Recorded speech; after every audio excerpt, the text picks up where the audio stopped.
So as we start the process, in figure number 1, we have a cross section of the neck shaft and of course the fingerboard underneath with its arch. And you can see that the neck shaft is larger, that is wider than the fingerboard is by about a 1/16 of an inch. And we're going to arrive from there at figure number 2, where we're putting a bevel on each side of the neck. But we're not coming down to the fingerboard edge yet. We're just going to get that bevel. And then in step 3, we're going to come down to the edge of the fingerboard, maintaining that bevel, and in fact, refining it again so as to minimize the width of that little edge right there.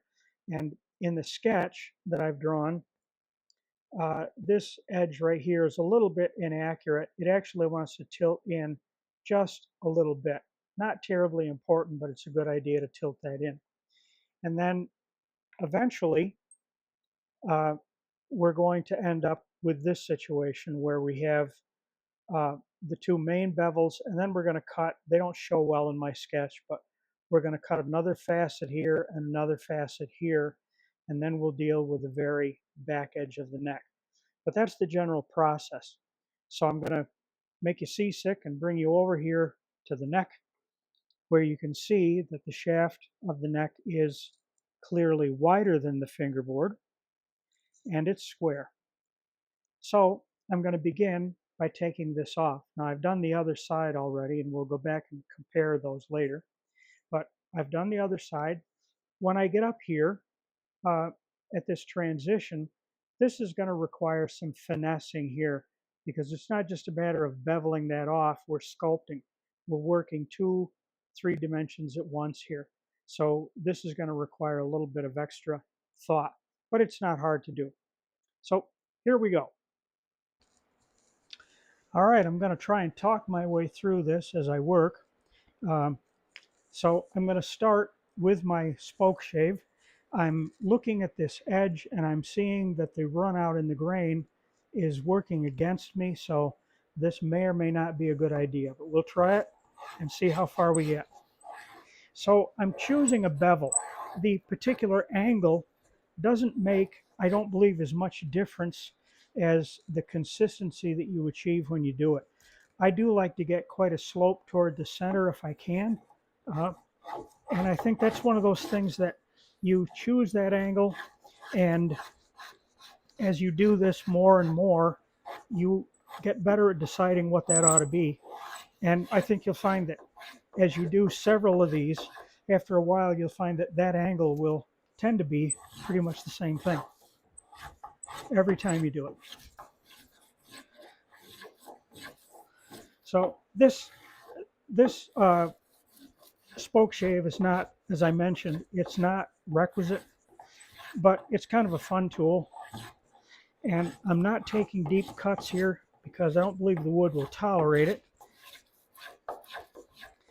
But I'm going to show you an alternate method, because if you don't happen to have a spoke shave, or a good one, I guess, then you need another method. And to tell you the truth, I think sometimes a good coarse rasp is possibly the better way to go.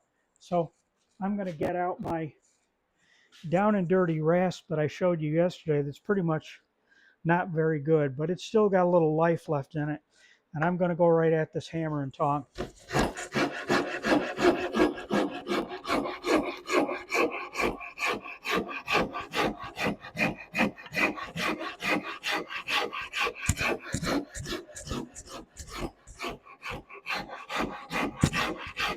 Now, I want you to take note that I am not working in one place and then moving to another place. Using a rasp, I think in this context, is a great deal like using a hand plane, in that the more travel you have when you make a stroke, the easier it's going to be to maintain one plane in the bevel that you're creating. One thing is for sure, if you rasp in one place and then another, you're going to get peaks and valleys in this, and they're going to be just hell to get out. So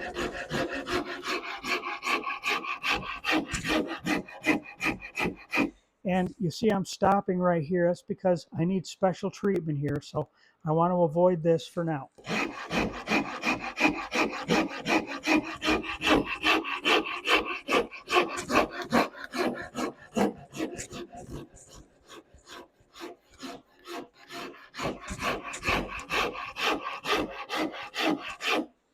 Another thing that I'm looking at constantly, besides feeling this bevel, I'm looking at the remainder of flat material that's right here up against the fingerboard, because my experience has told me that if I keep a straight line there, it also tells me that this plane is still quite flat.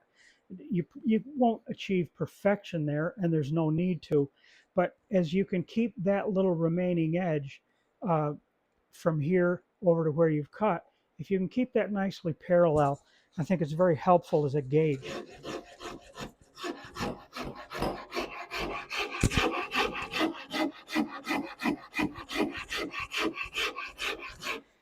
Okay, so now I've come to that point where I don't want to keep going on the bevel. Now it's time to start refining this edge down and bringing it toward the fingerboard.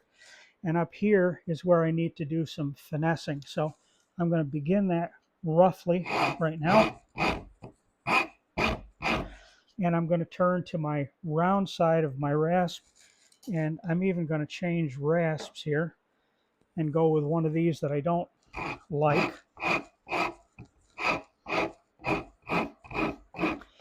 And as I'm doing this, here's the reason I don't like these.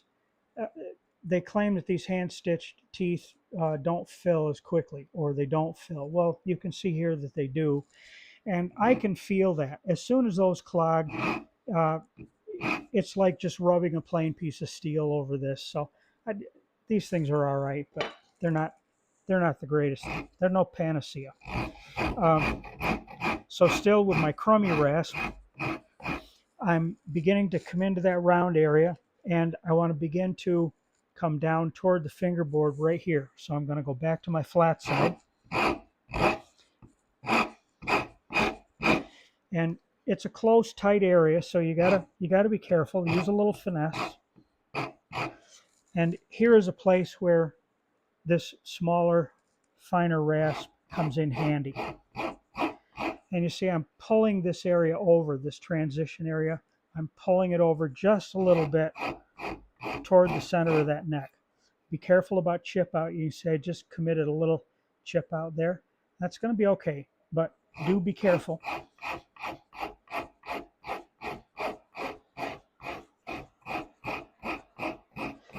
And I'm just blending that into this bevel that I've already created.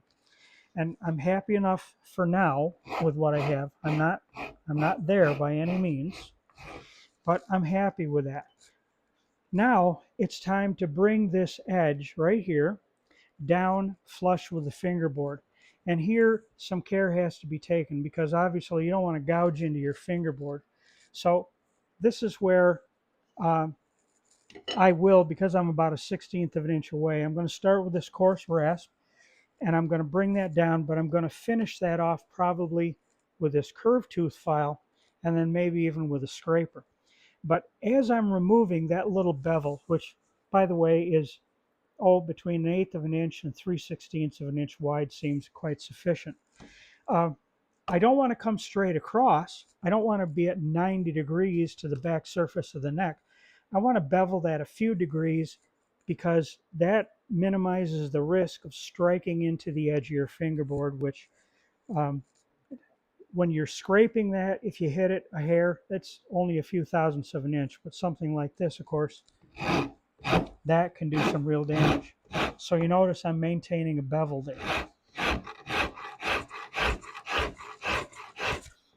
And also notice that my students used to do this. I used to laugh at this. They would pull the rasp across like so, or they would shove the rasp like so, holding it in one position. And it seemed difficult to get them to understand that if you can move the rasp over its length and travel at the same time, you get better results.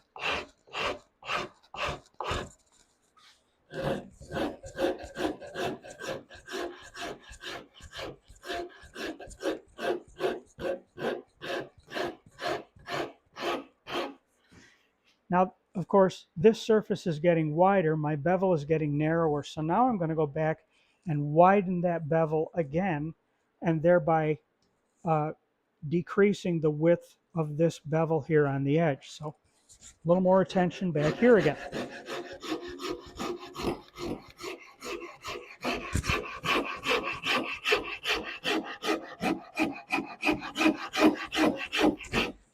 If this is hard to see, and sometimes it is, there's nothing wrong with taking some chalk and just rubbing it on that bevel next to the fingerboard, and then you can see how much you have remaining there.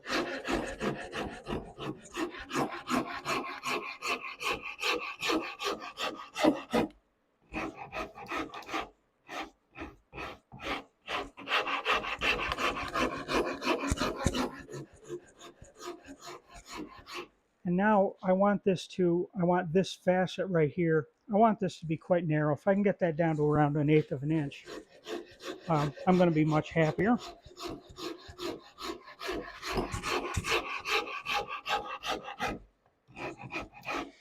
I also want to point out very quickly, this clamp, maybe you can just see the silvery surface here. Well, I've kind of ruined my own rasp by hitting that. And there used to be some little nubs on here that I filed off to avoid hitting those. But if you can find a clamp that doesn't have quite as much height here, that would be helpful as well.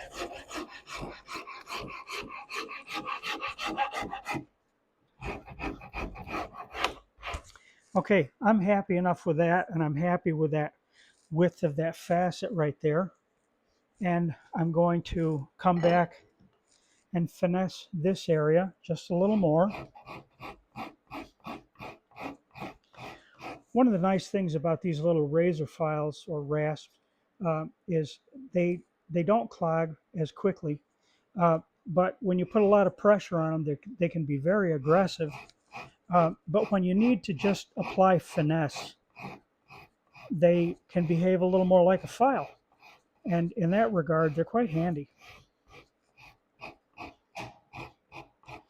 And it's a good idea once you're getting toward your final end to come back in and work your rasp in the other direction so that you're not pushing this grain away from the neck blank right here.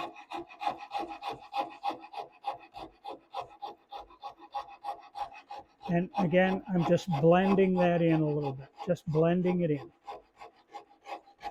Now, I want to bring the chalked area, I want to bring that right down to the edge of the fingerboard. And I'm going to do that. I'm going to start that with my curved tooth file and then probably finalize with a scraper. And notice I'm not coming at 90 degrees to that back surface of the neck. I'm maintaining an angle. Now the chalk disappears, but that doesn't mean that I'm down there, of course. So I'm constantly feeling where I'm at. Personally, I find that carving a neck is, it's clearly mostly visual, but it's an extremely tactile experience. I find that a well-formed neck, one that I really like or that I like to put out into a customer's hands, if I can't feel it, then it's not ready. I've got to be able to feel it.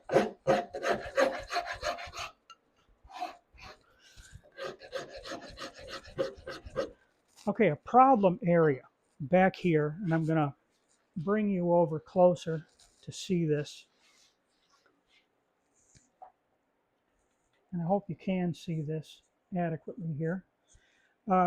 This area where you see that little chunk of pencil line, this right here, we're flush with the fingerboard, but back here we're not. You can see that little part that sticks up. If you have to file over this very carefully. If you scrape over that, you'll leave a bump there and you'll create a divot right there. So care needs to be taken right in that area.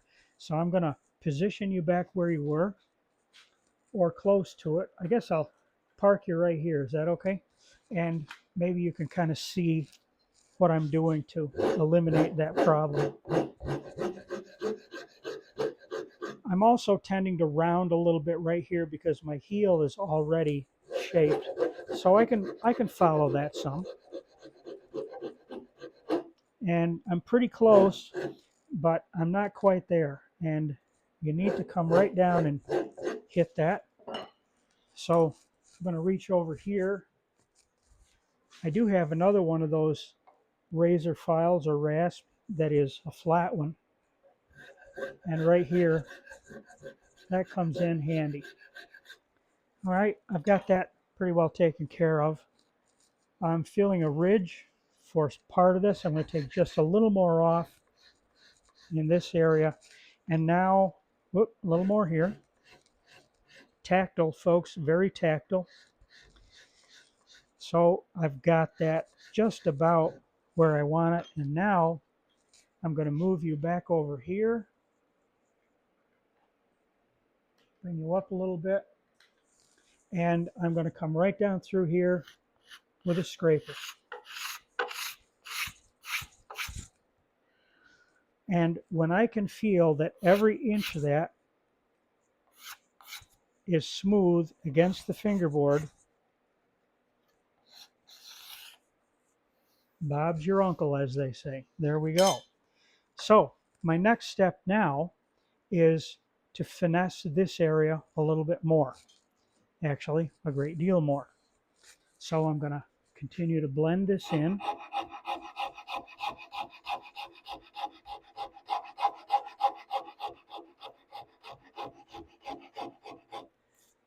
When I'm happy with that, then we'll move to the other side.